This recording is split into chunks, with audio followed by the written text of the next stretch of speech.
সুনামগঞ্জের মধ্যনগরের উপজেলার পিসগাং সোমেশ্বরী নদী বিলে মাছ ধরাকে কেন্দ্র করে জেলেদের ওপর হামলার প্রতিবাদে মানববন্ধন অনুষ্ঠিত হয়েছে।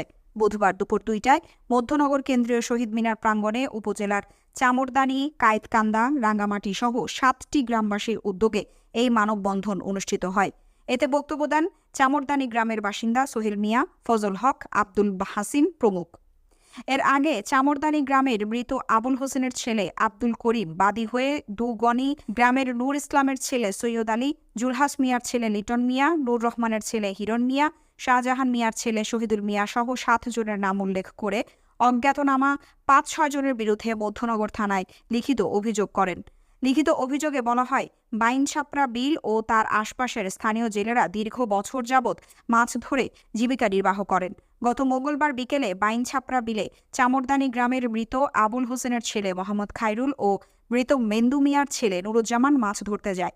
এ সময় কান্দাপাড়া গ্রামের আব্দুল আজিজের ছেলে মোবারক হোসেনের নির্দেশে সৈয়দ আলী, হিরণ মিয়া সহ কয়েকজন মোহাম্মদ খায়রুল ও নুরুজ্জামানের ওপর হামলা চালায়।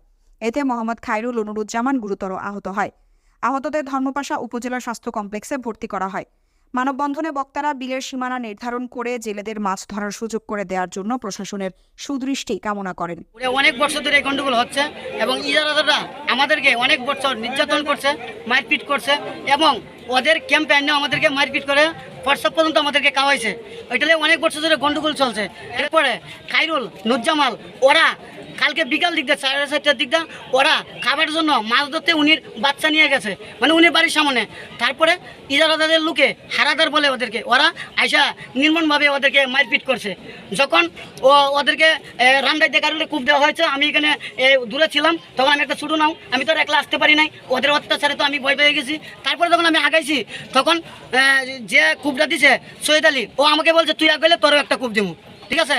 ওইটা বলাতে আমাকে হুমকি দিয়া এবং আমাকে সহ এক কাটটা দিয়ে একটা গাও দিছে। তারপরে এই গাওটা নুরজামালের এখানে লাগছে। টিকিটটা দিয়েছিল খায়রুল যদি নিজে নিজে চেপ না হতো তাহলে উনির গলা চলে যেত, যার খাতিরে নেওয়ার খাতিরে উনির নাকটা অলরেডি চলে গেছে। আমরা গরিব সীমানা নির্ধারিত অপেক্ষায় ছিলাম, কিন্তু এখন আমরা কেন ওরা নির্মমভাবে মারপিট করে ওটার বিচার চাই। পানি তারা যে জায়গায় মানে তারা ইজারাদার বলছে যে পানি যে জায়গা যাবো আমরা শাসন করে সেই জায়গা যাই।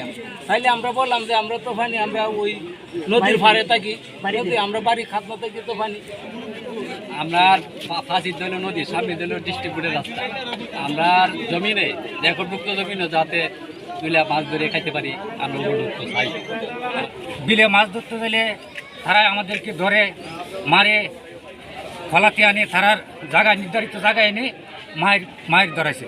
যখন মারতে মারতে একটা ছেলে লাশ মুখতে পানি চাইছে যে আমাকে একটু পানি দেন, তারা প্রস্রাব করিয়া এই পানিটা দিচ্ছে দরকার। জেলে মাছ ধরে খাই, আমরা গরিব, আমরা সবাই এখানে মাছ ধরে বসবাস করি, কিন্তু আমরা তাদের অত্যাচারে কোনো জায়গায় মাছ মারতে পারি না। বাড়ি আমাদের হাওর অঞ্চলে বাড়ি, হাওরের কাছে বাড়ির খালিতে গেলেও তারা ধরে বলে পানি আমাদের, মাছ আমাদের, জমি তোমরা শুকাইলে করবা, কিন্তু আমরা জমি শুকাইলেও যাইতে পারি না। আদাত পানির মধ্যে 1 ফুট পানির মধ্যে আমরা যাইতে পারি না। আমাদের অত্যাচার করে জাল নেয়, বাইর নেয়, নৌকা নেয়, মারপিট করে, আমরা বাড়ি পর্যন্ত দৌড়াই আসে। কিন্তু